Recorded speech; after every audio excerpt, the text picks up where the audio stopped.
जनता ने बांग्लादेश में विद्रोह कर दिया है, जिसकी वजह से वहां की पीएम शेख हसीना को अपनी जान बचाकर भारत में शरण लेनी पड़ गई।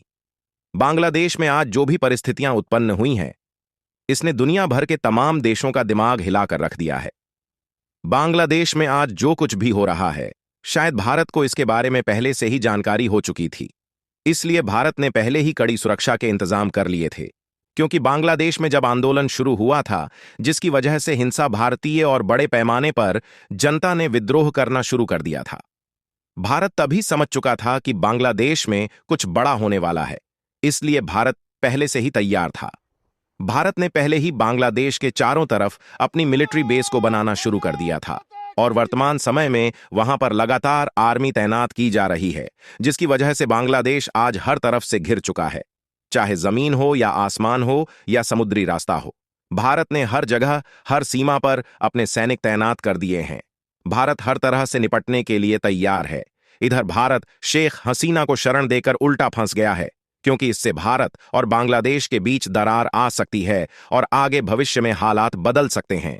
शेख हसीना बांग्लादेश के जहाज द्वारा इंडिया आई थी और जिस जहाज से भारत आई थी, उस जहाज को वापस बांग्लादेश भेज दिया गया है। लेकिन शेख हसीना बांग्लादेश छोड़ने के बाद भारत में ही टिकी हुई है। उधर बांग्लादेश का सुप्रीम कोर्ट की तरफ से भारत पर दबाव बनाया जा रहा है कि बांग्लादेश की पीएम शेख हसीना को गिरफ्तार करके उनके देश वापस भेज दे।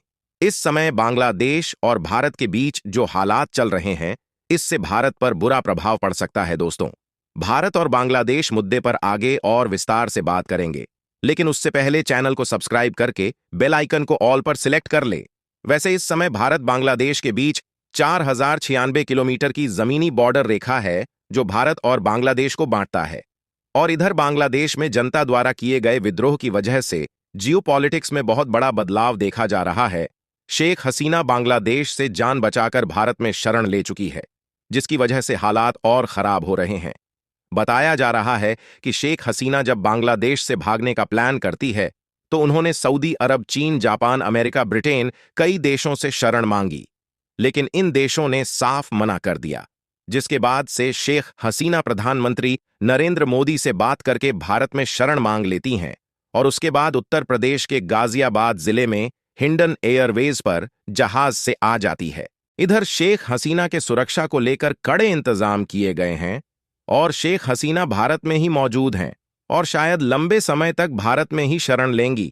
लेकिन भारत शेख हसीना को शरण देकर के उल्टा फंस चुका है, क्योंकि उधर बांग्लादेशी सुप्रीम कोर्ट की तरफ से भारत पर प्रेशर डाला जा रहा है कि शेख हसीना को गिरफ्तार करके बांग्लादेश की पुलिस को सौंप दिया जाए। सच में बांग्लादेश से भाग कर आई शेख हसीना अपनी बहन को भी साथ लेकर आई है, जिसकी वजह से बांग्लादेश भारत से कह रहा है कि हम भारत से हमेशा संबंध अच्छे बनाए रखना चाहते हैं।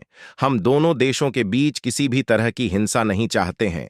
भारत शेख हसीना वो उनकी बहन दोनों को गिरफ्तार करे और बांग्लादेश को वापस भेज दे। भारत के पास अब एक ही रास्ता बचा है, या तो भारत शेख हसीना को गिरफ्तार करके बांग्लादेश वापस भेज दे, या तो बांग्लादेश के साथ अपने रिश्तों को यहीं पर खत्म कर दे। फिलहाल भारत ने अभी कोई निर्णय नहीं लिया है, लेकिन भारत लगातार बांग्लादेश की सीमा पर जवान भेज रहा है और अपनी सुरक्षा को बढ़ा रहा है। फिलहाल तो भारत भी नहीं चाहता है कि भारत और बांग्लादेश के बीच कोई टकराव पैदा हो। भारत खुद भी चाहता है कि बांग्लादेश का विद्रोह यहीं पर थम जाए और शांति स्थापित हो सके। लेकिन भारत की एक बात से हैरानी हो रही है कि भारत को शायद कई साल पहले ही इस बात का अंदाजा हो चुका था कि बांग्लादेश के हालात बहुत ज्यादा खराब होने वाले हैं। इसलिए भारत ने पहले ही बांग्लादेश के चारों तरफ मिलिट्री बेस बनाकर तैयार कर लिया था, क्योंकि इस समय अगर बांग्लादेश चीन और पाकिस्तान के बहकावे में आकर कोई भी हरकत करता है, तो उसे काउंटर करने का पूरा प्लान भारत ने पहले ही तैयार कर लिया था। भारत और बांग्लादेश की 4096 किलोमीटर की बड़ी सीमा के बीच समुद्र, जंगल, दलदली इलाके आदि शामिल हैं। बिना मिलिट्री बेस के बांग्लादेश पर निगरानी रख पाना संभव नहीं है। इसलिए भारत ने जो सेना सीमा रेखा पर तैनात की है, उसका मुख्य कारण एक और भी है, क्योंकि कई बार पहले भी बांग्लादेश की जनता द्वारा भारत के खिलाफ विरोध प्रदर्शन हो चुका है, इसलिए भारत किसी भी तरह की सुरक्षा में ढिलवाही नहीं चाहता है। भारत और बांग्लादेश के रास्ते ही मिलिट्री हथियार, टैंक, ड्रग्स आदि सप्लाई होते रहते हैं। इसलिए भारत उन्हें रोकने के लिए सुरक्षा के कड़े इंतजाम बॉर्डर पर कर दिया है। हालांकि बांग्लादेश के समीप भारत के कई मिलिट्री एयरबेस मौजूद हैं, जिनमें हांसीमारा एयरबेस है जो पश्चिम बंगाल में बनाया गया है। बांग्लादेश सिर्फ 20 किलोमीटर की दूरी पर है हमारा दूसरा एयरबेस, जिसका नाम बागडोगरा एयरबेस, जो कि बांग्लादेश की सीमा से मात्र 30 किलोमीटर पर स्थित है। इसी प्रकार भारत ने अपने कई मिलिट्री एयरबेस बांग्लादेश के समीप बना रखे हैं, जिससे मौका पड़ने पर बांग्लादेश को पूरी तरह से काउंटर किया जा सके। भारत ने ऑलरेडी बीएसएफ को हाई अलर्ट जारी कर दिया है, जिससे कि अलग अलग राज्य की सेना बांग्लादेश की सीमा को काउंटर कर सके।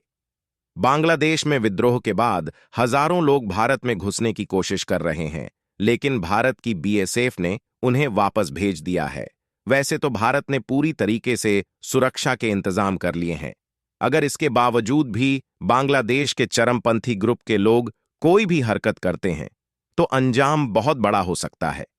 एक खबर के मुताबिक कई ऐसे देश हैं जो बांग्लादेश को भारत के खिलाफ भड़काने में लगे हुए हैं, जिससे कि भारत और बांग्लादेश का रिलेशन आपस में बिगड़ जाए। लेकिन भारत पूरी तरीके से तैयार है। अगर कोई भी देश फालतू हरकत करता है तो भारत अपनी तरफ से कार्रवाई करने में पीछे नहीं हटेगा। बाकी आपको क्या लगता है कि इस हालात के बाद भारत बांग्लादेश का रिलेशन आपस में बना रहेगा या नहीं?